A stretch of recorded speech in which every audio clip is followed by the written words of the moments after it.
Zulf Lawan, bienvenue dans Graffiti. Pour ce présent numéro, il sera largement question d'histoire et de poterie berbère. Pour cela, j'ai l'honneur et le grand plaisir de recevoir l'historien Pierre Guichard et l'écrivain et universitaire Tahar Khalfoun. Monsieur Pierre Guichard, bienvenue à Berbère Télévision. Merci.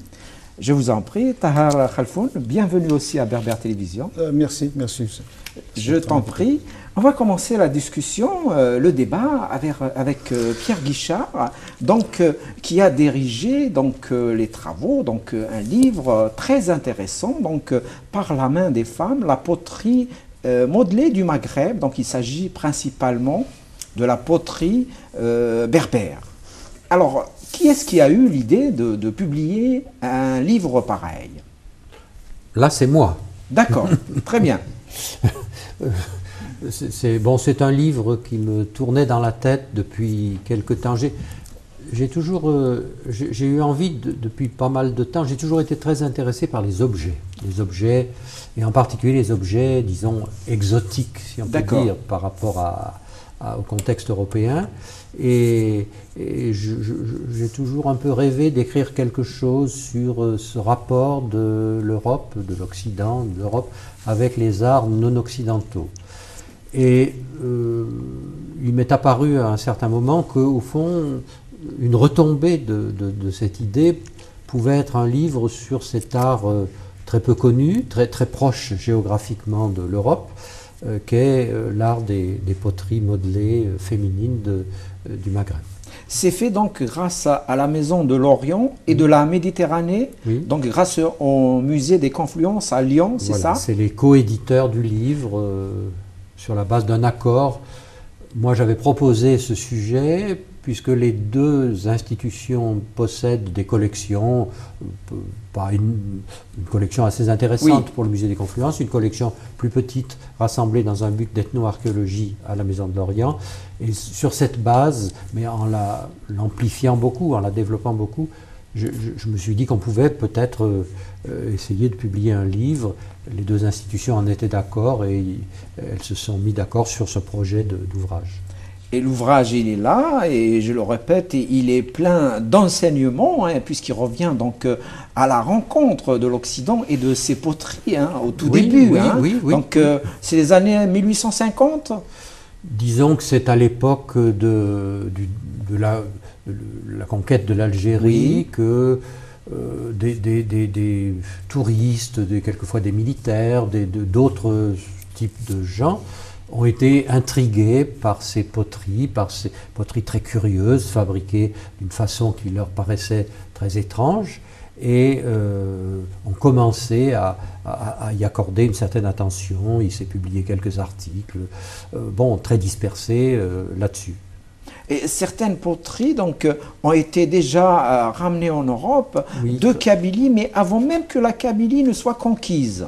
Oui, alors c'est des questions qu'on connaît très mal et que j'ai découvertes un peu, et je pense que les lecteurs les découvriront aussi en lisant le livre, s'ils ont le courage de le faire.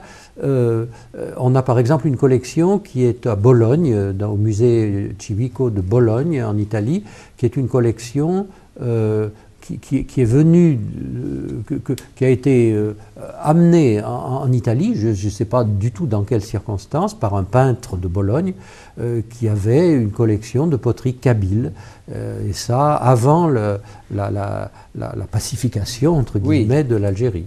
C'est incroyable quand même. Et puis toi, tu découvres aussi ces poteries, tu le racontes un petit peu dans le livre, lors d'un voyage en Algérie. Non, alors... non, j'ai un de mes cousins, je commence le livre comme ça, un de mes cousins qui faisait son service militaire en Algérie. Donc c'est le cousin en 60-62, m'avait dit dans une lettre, il y a ici, c'est une potière qui fait toute la batterie de cuisine du village. Il était à Matkas, enfin dans l'ancien douar de Matkas. C'est très curieux. Puis il m'avait ramené deux poteries qui figurent dans l'ouvrage en introduction. Et c'est ça qui m'a... Mais bon, à ce moment-là, je n'ai pas du tout l'idée de faire quoi que ce soit là-dessus.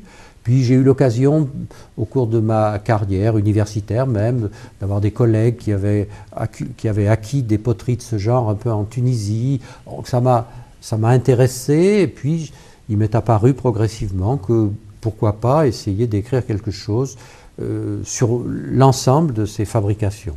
D'accord, on va y revenir, juste le temps de donner la parole à Tahar Khalfoun. Donc Tahar, tu actives toujours avec l'association Forcem, et donc justement Forcem a organisé une rencontre avec Monsieur Pierre Guichard autour justement de ces poteries. Et quelle a été la réaction du public donc, durant cette conférence? Oui, tout à fait. Donc, après la publication du livre de Pierre, on avait fait quelques échanges ensemble, et puis bon, on a aussi discuté de sa publication. Donc, le Forcem a estimé effectivement très utile de l'inviter et de lui donner la parole afin qu'il présente son travail de recherche. Je pense qu'il a duré une dizaine d'années. Je parle un peu moins de 10 ans. Donc, c'est un livre qu'il a dirigé avec de nombreux chercheurs. Historien sur la poterie berbère faite par les mains des femmes, forgée par les mains des femmes. Et comme il l'a si bien dit à l'instant, bon, ça y est, c'est édité par, subventionné, soutenu par la Maison de l'Orient, la Maison des Confluences, voilà, publié en 2015. La conférence a eu lieu il y a 2 mois à l'École normale supérieure de Lyon, donc étaient présents à peu près une cinquantaine de personnes. Le public était ravi d'entendre Pierre exposer son travail de recherche sur la poterie, parce que le public ne connaissait pas, une partie du public ne connaissait pas cette poterie, et notamment notre ami historien Frédéric Abécassis qui vient de découvrir quelque chose d'extraordinaire. Il ne savait pas effectivement que c'était aussi loin dans l'histoire. Donc avec les illustrations, ça a été une présentation très didactique, très pédagogique, qui a permis à de nombreuses personnes d'apprécier de façon remarquable le travail qui a été fait par toute l'équipe de recherche qui a accompagné Pierre et la façon dont il a exposé son travail. J'espère que ce livre va être connu, et c'est un hommage qu'il rend donc aux femmes berbères du Maghreb, puisque la recherche concerne la Tunisie, une partie de la Tunisie, le Maroc et l'Algérie. Donc c'est vraiment un hommage. C'est une façon de valoriser le travail des femmes dans cet espace. C'est vrai, le livre est à parcourir, à acquérir. C'est un vrai bijou, effectivement, hein, avec plein de photos, hein, les plus anciennes jusqu'aux plus récentes. Et donc, toujours en ce qui concerne le Forcem, Tahar, donc, vous allez organiser un hommage à Hussein Ait Ahmed, paix à son âme, qui nous a quittés récemment. Oui, c'est exact. Oui, tout à fait. Donc, l'hommage que le Forcem, avec 4 autres associations lyonnaises, il y a la Maison des Passages Pierre, il y a l'AFA, l'Association France-Algérie, il y a Coup de Soleil de notre ami Michel Wilson, il y a une autre association dont je ne me rappelle plus le nom. Donc on est 4 ou 5 associations à se réunir, à se regrouper autour de cet hommage. Cet hommage, il se présentera sous forme de témoignages et de conférences qui sera organisé le 25 mai prochain à la Maison des Passages dans le Vieux-Lyon, avec donc la participation de l'historien Gilbert Meignier, qui fera une présentation sur le parcours d'Ait Ahmed en comparaison avec les 9 chefs historiques, ce qui le particularise, ce qui le distingue par rapport aux autres. Donc il y aura une communication de notre ami Majid Béchir, ancien doyen de la faculté de droit d'Alger, et qui fera un témoignage de son expérience comme conseiller auprès de Hussein, auprès d'Ait Ahmed depuis l'entrée d'Ait Ahmed, depuis 89 jusqu'à son décès. Et puis il y aura aussi le professeur Lawari Hadi, qui abordera un peu les actions d'Ait Ahmed au lendemain de l'indépendance, et j'interviendrai aussi dans cet hommage. J'interviendrai plutôt sur son passé un peu militant au sein du PPMTLD, notamment à partir de 1943, la création de l'OS en 1947, et puis l'attaque de la Poste d'Oran. Donc c'est son action au sein du mouvement national dans la création de l'OS, et aussi son action sur le plan diplomatique. Voilà un peu les 2 aspects que j'aborde. Très bien. Et les autres conférences alors du Forcem, peut-être un peu rapidement, qui se sont faites récemment et qui sont à venir, parce que vous faites de très belles choses, il faut le signaler aussi. Oui, la dernière conférence en date que le Forsem a organisée, elle est effectivement très... Alors, il y a 2 conférences récentes. L'une, elle date de jeudi dernier. C'est sur la Syrie, sur les Amis d'Alep.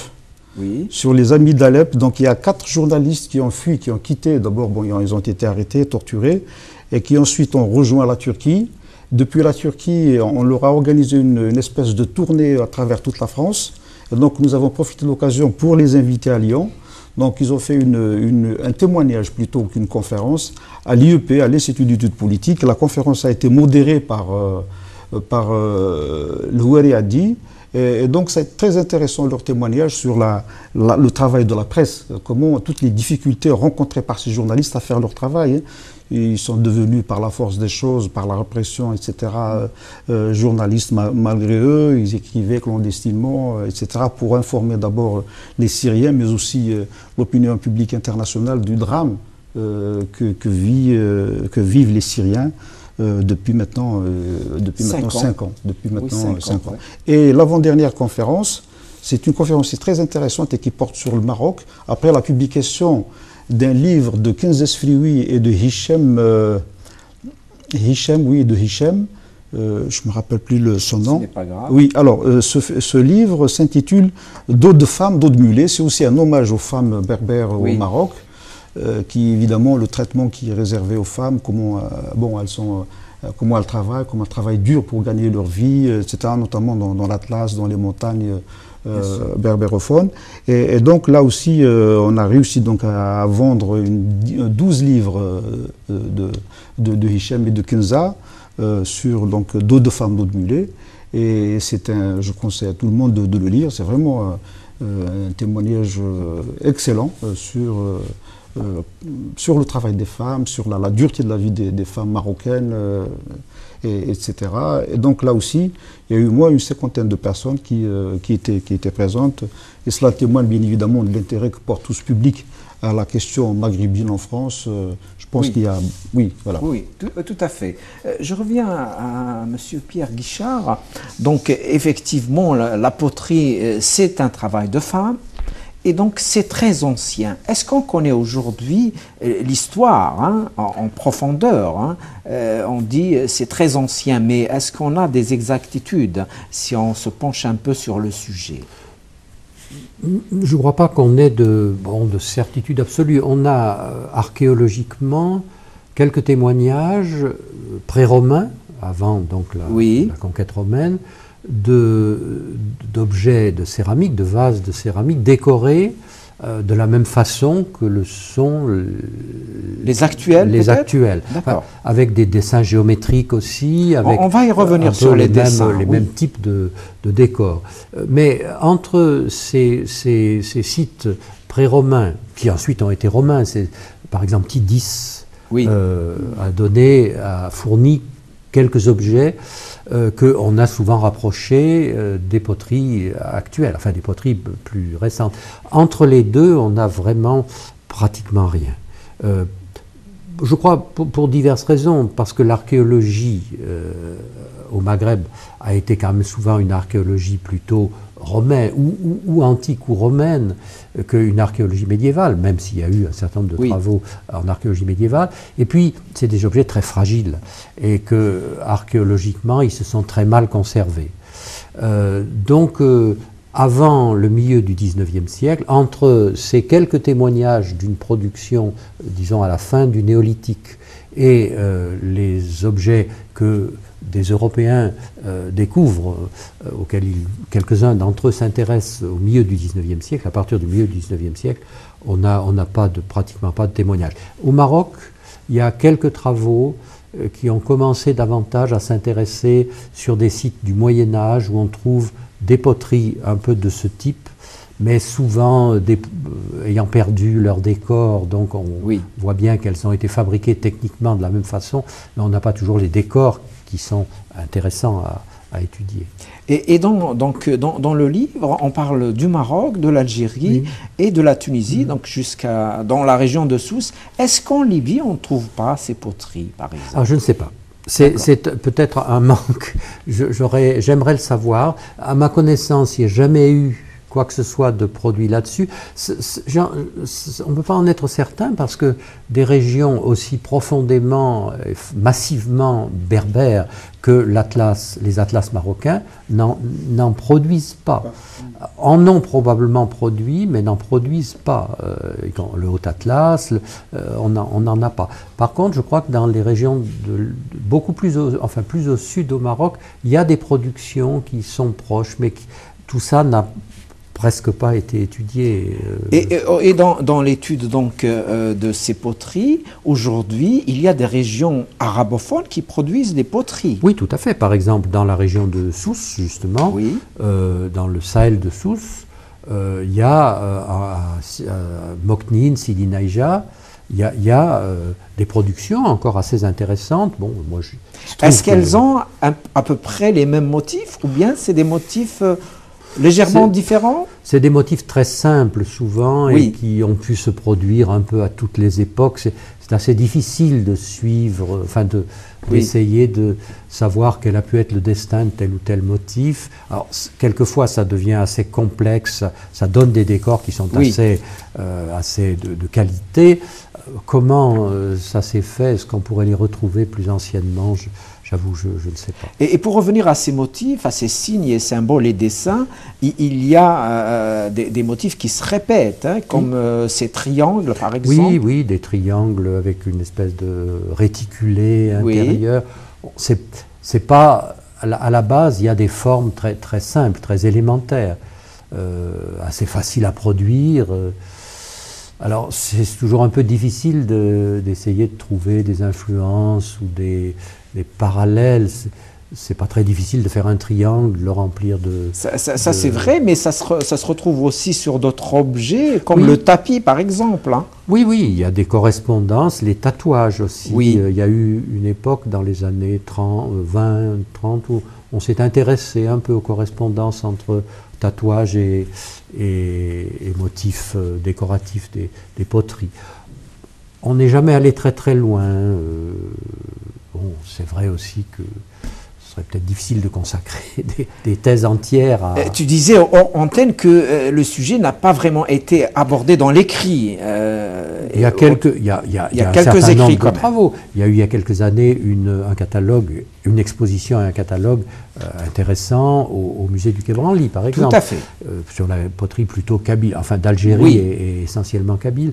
Mais je crois que c'est la première fois qu'il y a une tentative de présenter une sorte de vision d'ensemble très élémentaire, à un premier niveau de constatation sur les trois pays du Maghreb. La Libye est restant effectivement une zone noire.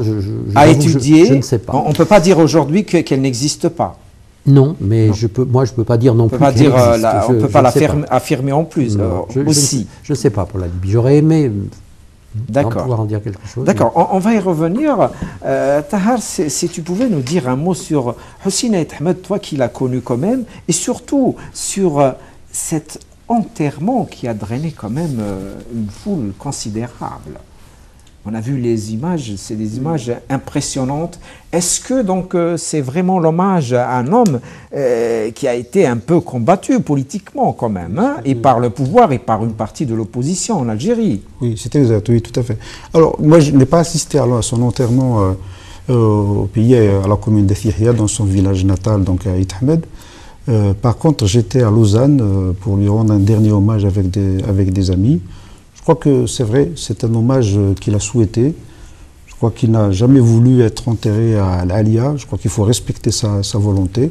C'est un homme qui est resté très proche du peuple et il a souhaité être enterré dans son village. Et je crois que c'est un hommage extraordinaire qu'il a rendu à cette région, mais aussi un acte politique très fort. Il en a fait même de sa mort un acte politique, mais d'une symbolique extrêmement forte. D'envoyer un message aux dirigeants algériens de ne pas vouloir être enterrés au carré des martyrs d'El Alia où sont enterrés tous les historiques. C'est vrai. Donc il me semble qu'il a préféré, et ça bien évidemment sa famille a respecté ses volontés, il a souhaité être enterré dans la simplicité, dans la modestie. Tout le monde a constaté sur place à Lausanne quand l'hommage lui a été rendu, que ça a été d'une simplicité, ça a été d'une modestie. Il n'y a pas de drapeau, il n'y a pas de supercherie nationaliste, il n'y a pas de lecture de Coran, il n'y a pas de... Donc ça a été un témoignage très simple des amis suisses, ses amis français, il y a des personnes qui sont venues d'Allemagne, de Belgique, notamment bien évidemment beaucoup de Parisiens et de Lyonnais. J'ai beaucoup aimé cet hommage d'une simplicité extraordinaire. Et je crois que c'est aussi un message politique fort à lire, à analyser, à tirer des leçons sur sa dernière volonté d'être enterré dans ce petit village perdu dans les montagnes du Jura. C'est peut-être l'une des rares voix de l'opposition véritable qui s'est éteinte. Est-ce qu'aujourd'hui, il y a des mouvements, y compris son parti, le FFS, qui reprennent un peu le flambeau, ou bien est-ce que, quand même, tout le monde se sent orphelin? Oui. Je pense qu'il y a une chose, en ce qui me concerne, je pense que c'est très difficile de dire que c'est un homme qui a un parcours extraordinairement compliqué, très complexe, très long. Je ne prétends pas le connaître, j'ai eu un rapport de travail avec lui, vraiment, il n'est pas de notre âge, on est rarement dans des rapports politiques avec lui. Quand on est devant lui, c'est l'histoire d'Algérie, oui. C'est l'histoire de notre pays. Donc mon rapport avec lui, c'est surtout un rapport de travail. Quand je peux intervenir, quand je peux aider, bon, je l'ai fait. Bien sûr, j'étais militant, j'étais un moment proche de lui. Et donc c'est véritablement c'est un homme à plusieurs facettes. On en connaît souvent que la facette de militant, depuis le mouvement nationaliste algérien jusqu'à la mise en place d'opposition au FFS en 1963. Et puis son opposition, il est resté très fidèle à sa ligne, très fidèle à ses principes. Mais on ne connaît pas, par exemple, les chercheurs. Les gens oublient qu'il a soutenu une thèse sous la direction d'un excellent juriste français, François Borella, sur la pratique les droits de l'homme dans la charte et la pratique de l'OUA en 1977. C'est vrai. Ça veut dire que la prise de conscience sur la nécessité de travailler sur la question des droits de l'homme remonte déjà aux années 72-73, pour soutenir ensuite en 77. C'est quelqu'un qui a une avance, il est tout le temps dans l'anticipation, il est rarement dans le présent, et le présent il analyse, mais c'est pour se projeter dans l'avenir. Je crois que beaucoup de militants berbérisants doivent lui rendre aussi cet hommage et reconnaître que grâce à lui, grâce à son livre, qui a été publié par la suite sous le titre de l'afrofascisme, ont beaucoup appris et se sont démarqués légèrement des tendances marxisantes, gauchisantes des années 75, 76, 77 et sont beaucoup rapprochés de la question des droits humains, des droits de l'homme. Et c'est ainsi, ce sont quasiment les mêmes qui ont créé la Ligue des droits de l'homme en 1985 grâce au travail fait par Houssine et grâce au travail aussi fait par Ali Msili. Je crois qu'on ne le remerciera jamais assez. C'est un homme d'un parcours très particulier par rapport à sa génération.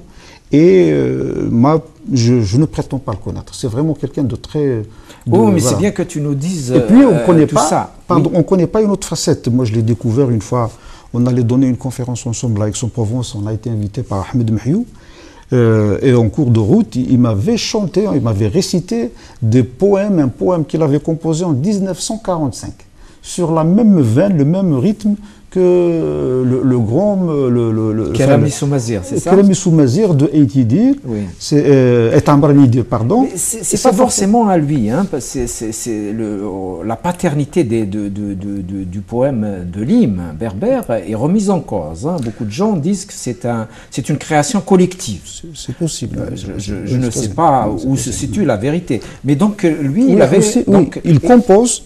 Il a des poèmes, moi je ne l'ai jamais su, mais en cours de route, moi je conduisais, et il m'a récité ces poèmes. Je lui ai dit, alors tu les as composés quand? Et il m'avait dit, c'était en 1945, c'était un appel à la jeunesse kabyle, à la jeunesse algérienne, de se soulever. Et il m'a dit, on était très marqués par les événements du 8 mai 1945, on voulait absolument un soulèvement très rapidement, dès le 8 mai 1945, on avait composé des chants, des poèmes, pour appeler, sensibiliser les jeunes Algériens à prendre le maquis. C'était des chants en langue kabyle. Oui, bien sûr, c'était des poèmes en kabyle. Oui. C'est vraiment des poèmes en kabyle. Cela étant dit, il maîtrise la langue arabe d'une façon parfaite. Il a commencé l'école coranique à l'âge de 4 ans. Oui. Dans la Zaouïa de Sonaël de Cheikh Mohamed El Hussein. Et d'ailleurs, je crois qu'il tient un peu de Cheikh Mohamed El Hussein, puisque Cheikh Mohamed El Hussein lui-même est poète. il fait de la poésie. C'était un Amousna, oui, c'est un peu un savant. Voilà. Effectivement, il avait la culture religieuse traditionnelle, bien sûr. Exactement. Et c'était l'un des piliers de la culture et de la culture de la Rahmaniya en Kabylie. C'est l'un des artisans, bien sûr, de la Rahmaniya dans toute cette région et au-delà même de cette région, puisque la Rahmaniya, elle est partie jusqu'en Tunisie, elle s'est répandue jusqu'en Tunisie. C'est vrai, voilà. Donc c'est bien que cet hommage-là lui soit rendu à Lyon et sous toutes ses facettes, d'accord. On fait juste une petite pause et on revient au débat. On revient donc au débat avec l'historien Pierre Guichard qui a coordonné un excellent travail sur la poterie donc, berbère d'Afrique du Nord et avec l'écrivain et universitaire Tahar Khalfoun. Je reviens vers toi, Pierre Guichard. Donc, il est largement question aussi de la poterie en Kabylie. Alors, qu'est-ce qu'on peut dire des spécificités, s'il y a spécificité de la poterie en Kabylie, ou bien même dans plusieurs régions de Kabylie, puisqu'il y a dans le livre même des cartes de Kabylie, hein, avec les spécificités de chaque région. Je crois que la poterie de Kabylie, cette poterie modelée de Kabylie, elle est la plus connue des différents types et des différents foyers de production de ces types d'objets. Elle est la plus connue à raison, parce que c'est peut-être là qu'on a trouvé les achèvements et les objets les plus parfaits produits dans ce cadre particulier, technologiquement et esthétiquement. Donc c'est une raison. D'autre part, la Kabylie a été quand même une des régions. Bon, c'est une région de forte sédentarité. Il y a eu, à l'époque coloniale, toute une vision politique peut-être berbériste qui a joué aussi. Il y a eu probablement plus d'Européens qui ont séjourné longtemps dans cette région, qui se sont intéressés à ce type d'objets, ou des gens qui y allaient moins longtemps et qui ont été séduits par ces productions. Donc il y a beaucoup de raisons pour que ce soit quand même la région la plus, non pas la plus productrice, parce que le Rif marocain a produit beaucoup d'objets. Alors évidemment, c'est quand même des productions qu'on peut qualifier, peut-être avec des guillemets, en allant vite, et je sais que le terme est critiquable, de tribal. Il y a un aspect alors que représente la tribu, entre guillemets, dans ce Maghreb du 19e siècle, ou plus précisément en Kabylie. C'est souvent difficile à appréhender, c'est peut-être critiquable aussi comme concept pour appréhender ces sociétés, mais ce qui est certain, c'est qu'il y a des productions très différentes. Une production de la région des Ouadia ne ressemble pas à une production de Matkas, ne ressemble pas à une production de la Kabylie maritime. Il y a quand même des spécificités très marquées de chaque région, ce qui n'empêche pas des contacts, des zones marginales où on produit des objets un peu mixtes, mais c'est peut-être quand même effectivement les poteries de Kabylie qui sont les mieux connues, qui sont dans certains cas peut-être esthétiquement les plus achevées, les plus parfaites. C'est difficile de se placer de ce point de vue, mais tout de même, ces productions de la fin du 19e, du début du 20e, qui commencent souvent à être produites pour une clientèle extérieure. On achète à Alger très tôt des grandes jarres fabriquées en Kabylie. Alors, certaines sont très très belles. Hein. Le musée du Quai Branly possède toute une série d'objets donnés par le gouvernement général d'Algérie à la fin du 19e, qui sont de très très beaux objets. Et aujourd'hui, la production, elle continue. Elle a mué, elle est devenue autre. Elle a donc fabriqué d'autres configurations, parce qu'il y a plusieurs objets au fait. Oui, il y a beaucoup de types de vases ou de jarres ou de. Oui, il y a tout un chapitre d'un anthropologue qui s'appelle Marc Grotewohl, par exemple, qui essaye de saisir ces fabrications tout à fait différentes, qui sont quelquefois de simples souvenirs, qui sont. C'est très difficile il est très difficile de systématiser ces productions plus récentes, dont certaines restent quand même assez proches d'une tradition et avec des qualités de fabrication encore assez nettes, mais par exemple dans les décors, il y a une surcharge de signes identitaires. Par exemple, l'alphabet, en particulier alors je ne sais pas, Tahar me dira comment il s'appelle, ce signe qui est le dernier signe de l'alphabet Tifinagh, qui est très utilisé, on le voit sur certaines photos, on le multiplie sur les objets. Oui, il est devenu emblématique de cette lutte identitaire, bien sûr. À l'époque, il n'existait pas. En 1880, il ne serait jamais venu à l'idée d'une potière d'utiliser ce signe. Donc il y a là des modifications qui se sont faites. Et puis, c'est vrai que c'est quand même devenu des productions qui, en Kabylie, ont un peu cet aspect identitaire. Lampes de mariage aussi, qui sont encore produites. On utilise facilement des peintures qui ne sont pas les peintures traditionnelles, des peintures acryliques. Donc il y a tout un tas de transformations qui vont malgré tout vers un déclin. Enfin, je ne sais pas, il faut toujours être prudent dans l'utilisation. Soyons prudents, mais c'est toujours un travail de femme. Hein, donc, le livre est un hommage à ce travail de femme. Et c'est un travail qui reste quand même largement artisanal. Hein. Oui, tout à fait, oui. Est-ce que c'est dur pour elle d'entamer donc ce processus? C'est beaucoup de travail parce que tu as été en Kabylie. Est-ce que tu es allé voir un peu comment elle travaille? Non, ma connaissance directe de la fabrication de ces objets, elle est ultra limitée. Elle est livresque. Le seul endroit où j'ai vu une potière, ça paraît un peu ridicule d'avoir produit un ouvrage, enfin d'avoir présider à la fabrication d'un ouvrage de près de 500 pages en disant que je n'ai pas vu travailler. Mais d'abord, je crois qu'il y aurait une chose très simple, c'est que c'est difficile pour un homme. Ça serait, même dans des circonstances plus... Ça n'est jamais des hommes qui ont étudié la fabrication, c'est des femmes. À l'époque coloniale, en Algérie, les seuls... Alors, il y a des hommes qui ont collecté des objets, qui les ont achetés sur les souks, ou qui les ont... Mais les seules femmes, les seules personnes qui ont pu voir des potières travailler, c'est des femmes. C'est pas possible pour un homme. Enfin, ça n'était pas possible. Je crois que ça sera encore très difficile. Hein. Le seul endroit d'Algérie où j'ai eu l'occasion d'aller, c'est à Belge, sur la limite du massif du Chénois, sur le côté de la mer.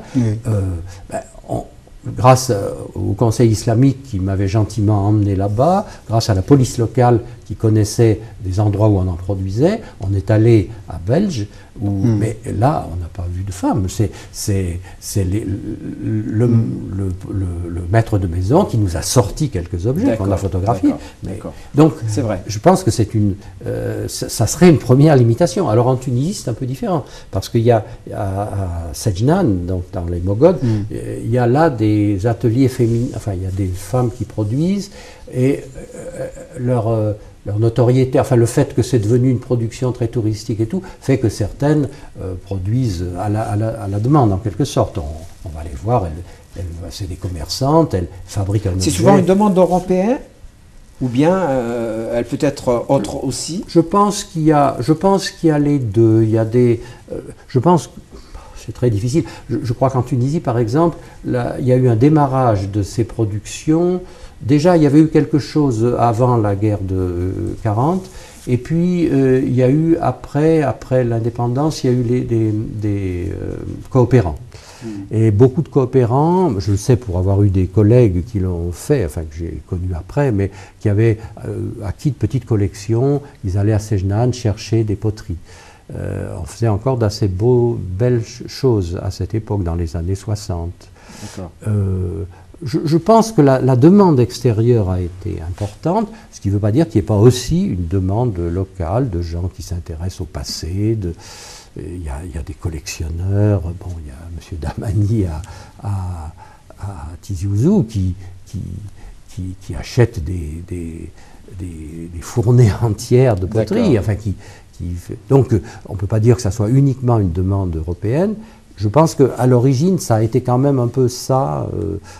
C'est sous l'influence de la curiosité, de l'intérêt esthétique aussi d'acheteurs extérieurs que ces poteries sont sorties, ont commencé à s'exporter.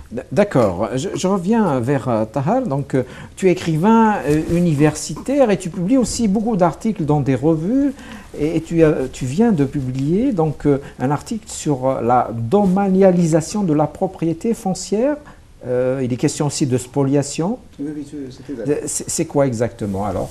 Bon, alors, cet article, en fait, c'est une réflexion que j'ai entamée depuis maintenant un moment, c'est plusieurs années. Comme sur le plan du droit, il y a quand même quelques travaux de juristes français qui ont travaillé sur la structure foncière avant 1830.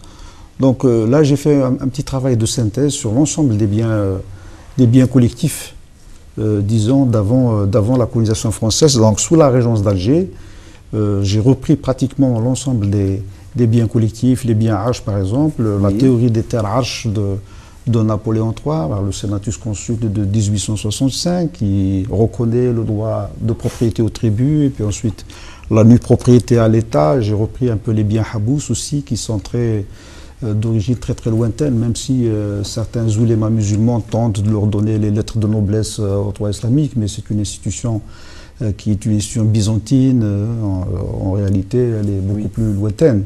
Il y a aussi, j'ai repris là, une autre catégorie de biens, c'est le bien marzen, les biens arches, les biens meshmel des villages, qui n'est pas, c'est une catégorie de biens qui n'est pas du tout reconnue légalement, juridiquement, puisque bon, elle n'existe nulle part dans les textes législatifs ou réglementaires en droit algérien et même en droit français d'avant, alors qu'il y a bien des biens collectifs appartenant au village qu'on appelle la Gletedert ou Shmel ou Meshmel.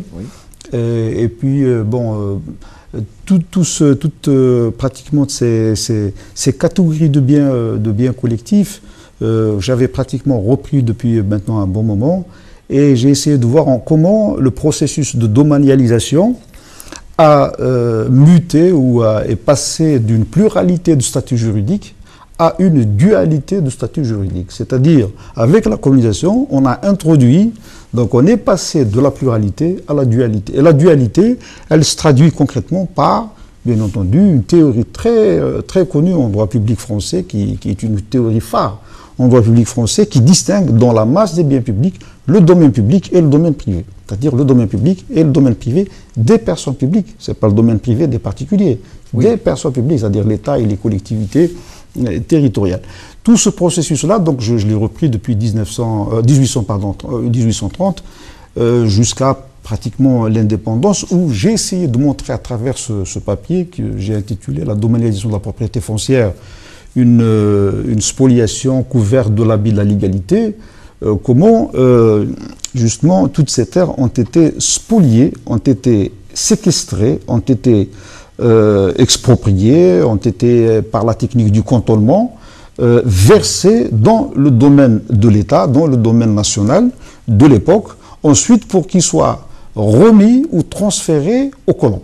Donc l'institution l'institution domaniale, pardon, a été instrumentalisée à des fins coloniales. Donc dans l'une de ces réflexions que j'ai développées, c'est que j'ai dit, bon, en gros, que la domanialité sert à des fins plus coloniales que domaniales. Voilà, c'est un peu dans le prolongement donc, de ta thèse qui est sortie en livre, donc le domaine public en droit algérien, réalité et fiction, c'est ça? C'est exact. Donc il y a effectivement une partie de la thèse que j'ai repris et que j'ai retravaillée. Et là aussi, donc la thèse, elle fera l'objet d'une nouvelle édition, donc en Algérie cette fois-ci, peut-être en septembre ou à la rentrée. Donc elle sera, mais sera beaucoup plus volumineuse. Que celle qui est parue donc, chez l'Harmattan, je crois, en France. C'est effectivement. C'est à la collection logique juridique des éditions l'Harmattan. Cette fois-ci, elle sera rehaussée par, bien évidemment, la préface du doyen Luc Saïdj. C'est lui qui a dirigé mes travaux de thèse. Et donc, avec une postface du doyen Ahmed Mahiou, qu'il vient de me transmettre. Voilà, je pense que ça va être édité en 11 septembre. C'est une bonne initiative, c'est une bonne initiative. L'éditeur déjà, on le connaît ou bien Oui, je pense que c'est Achab. D'accord, c'est notre ami Ramdan Achab que nous saluons. C'est une bonne idée. Voilà, c'est Ramdan que je salue bien, qui fait du bon travail. Qui fait du très bon travail, aux éditions Achab. Je reviens à monsieur Guichard, tu es historien et tu as publié beaucoup de livres sur une histoire qui intéresse aussi les Berbères. Donc, tu as publié entre autres Al-Andalus, donc 711-1492, une histoire de l'Espagne musulmane. Alors, qu'est-ce que tu peux nous dire sur cette histoire? Longue histoire. C'est vrai qu'on ne peut pas tout dire en quelques minutes. Si on veut la prendre sous l'angle de la berbérité, qui est une des facettes possibles d'approche, qu'il y a eu à l'époque de la conquête de l'Andalous par les Arabes, les Arabo-berbères, puisque la première armée était celle de Tariq Ben Ziyad, qui était un chef berbère, client du gouverneur arabe de Kairouan. Il y a eu certainement un assez grand nombre d'éléments berbères qui sont venus conquérir, puis s'établir en Espagne, dans la péninsule ibérique. Puis après, il y a quand même eu deux grands empires berbères, dont l'Andalous a été une partie, l'empire almoravide et l'empire almohade. L'empire almohade étant une des plus grandioses constructions politico-idéologiques de l'époque médiévale, du Dar al-Islam à l'époque médiévale. Donc on ne manque pas de références possibles à la berbérité, si ça intéresse de le faire. Moi, je ne suis pas militant à Mazig. Non, je ne te le demande pas en tant que militant, juste en tant qu'historien. Il vaut mieux interroger l'histoire de manière rationnelle. C'est quand même des siècles de présence. Tout à fait. Il y a une part importante de berbérité dans la civilisation andalouse. Oui, et tu as écrit aussi le royaume des Taïfas, c'est dans le prolongement de l'Andalous. Alors ces royaumes des Taïfas, tu l'as écrit je crois avec Bruna Soravia. Oui, c'est un livre qui est paru en Espagne avec beaucoup de difficultés de traduction, qui a obligé à faire 2 éditions. Enfin, ça a été un peu compliqué. En France, ça n'a pas été très simple non plus. C'est sur cette époque très intéressante du XIe siècle de la chrétienne, en Espagne musulmane, en Al-Andalus, qui voit une fragmentation politique, qui est une période à la fois d'éclat culturel, puisque c'est la grande période de la littérature arabe andalouse, poésie, prose, science aussi. C'est aussi une époque de dispersion, de fragmentation politique après le califat de Cordoue et d'affaiblissement face à la pression chrétienne qui commence à s'exercer, à une expansion chrétienne qui commence à ce moment-là et qui met face à face une Europe chrétienne qui est très organisée en fonction de préoccupations militaires, finalement, avec une classe de chevaliers qui sont des guerriers, qui savent faire la guerre, ils la font bien, mais ils ne savent pas faire tellement d'autres choses, enfin si, peut-être un certain nombre, et puis face à un Andalous qui est une région où la militarisation de la société est assez faible finalement. C'est pas les crédits d'un État, s'il y a des États à ce moment-là, ils ne vont pas essentiellement à l'organisation de forces militaires, ils vont plutôt à des aspects de civilisation littéraire.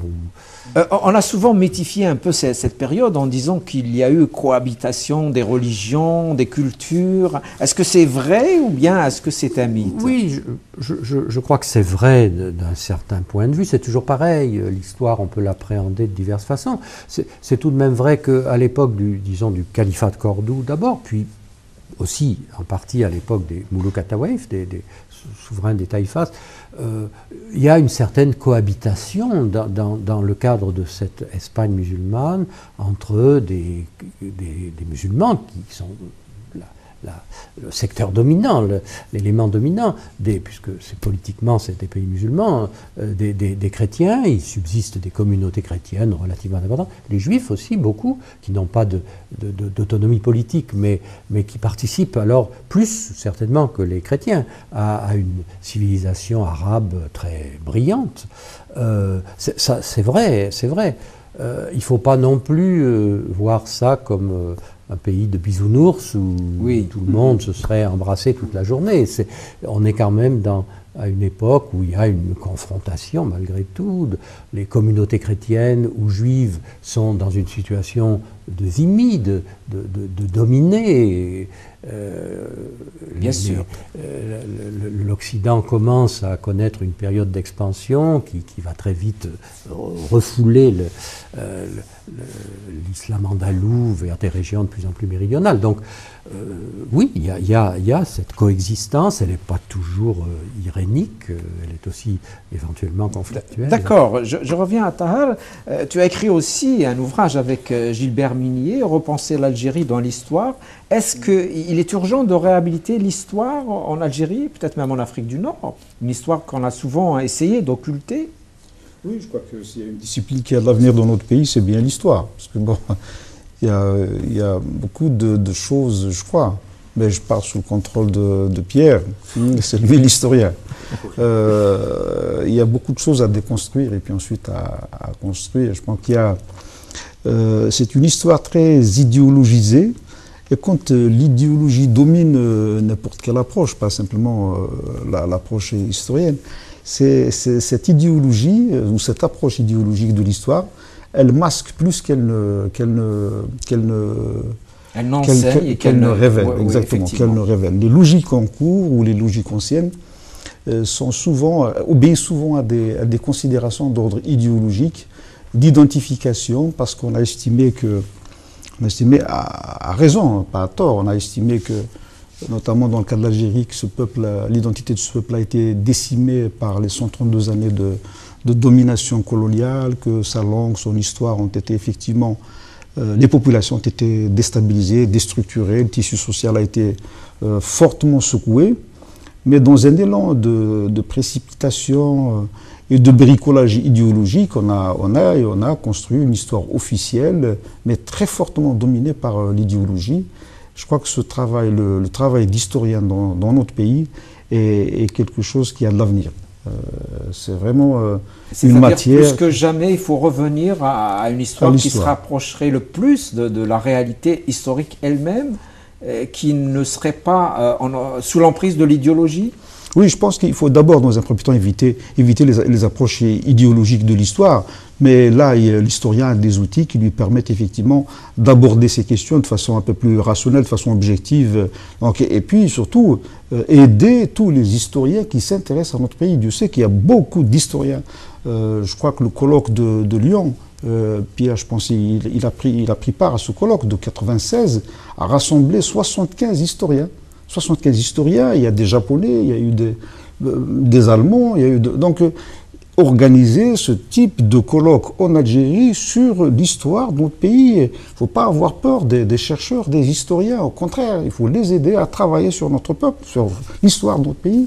Et c'est comme ça, je crois, qu'on peut cerner les choses d'un peu plus près, qu'on peut comprendre un peu et s'approprier le passé de ce pays, soit le passé récent, celui du mouvement national et de la guerre d'indépendance, ou alors le passé lointain d'avant l'islam. Parce que là, évidemment, les Algériens, pour reprendre une expression de l'historien Mohamed Harbi, se comportent devant l'histoire de façon un peu bizarre. Hein. C'est un choix de séquence.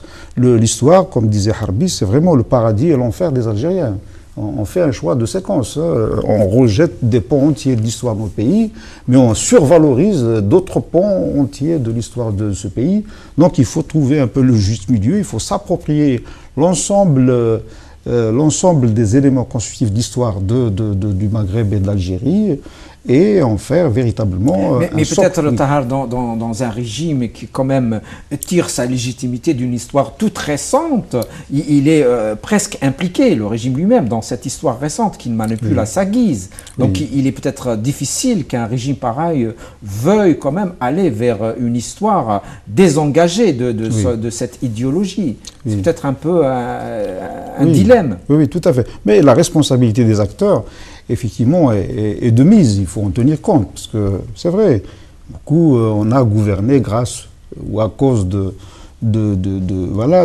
cette histoire un peu façonnée, d'une certaine façon, qui répond justement aux objectifs de l'équipe qui avait pris le pouvoir dès 1962. Et je crois que c'est tout à fait juste de dire qu'il y a une responsabilité des acteurs, il faut en tenir compte, mais il ne faut pas en rester là. Je pense que l'écriture doit continuer à se faire, une écriture plurielle, on cerne les choses de plus près, que quand on permet plusieurs approches, plusieurs écrits, plusieurs historiens doivent être libres totalement de faire un travail. Il ne faut pas transformer l'histoire en droit. Non, c'est autre chose. L'histoire obéit à sa propre logique. Le législateur algérien a voulu à un moment transformer toute l'histoire de ce peuple en droit, ce qu'il faut dire, ce qu'il ne faut pas dire, quelle est la séquence qu'il faut travailler, quelle est la séquence qu'il faut travailler, etc. Donc je pense qu'il faut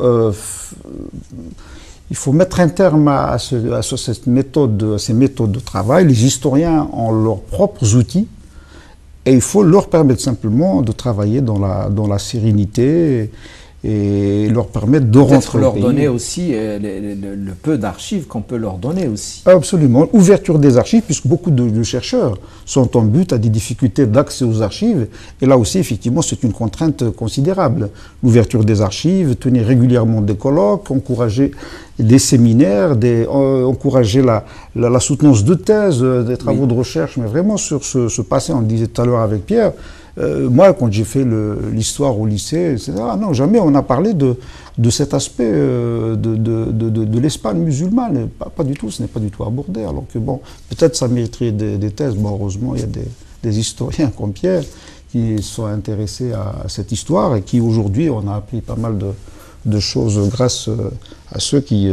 mais c'est vrai, il y a une urgence à remettre de l'histoire dans ce pays pour que, bon, qu'on ait un peu plus de clarté, qu'on ait un peu plus de sérénité dans la façon d'aborder un peu même les questions politiques sont liées à cela, si vous voulez.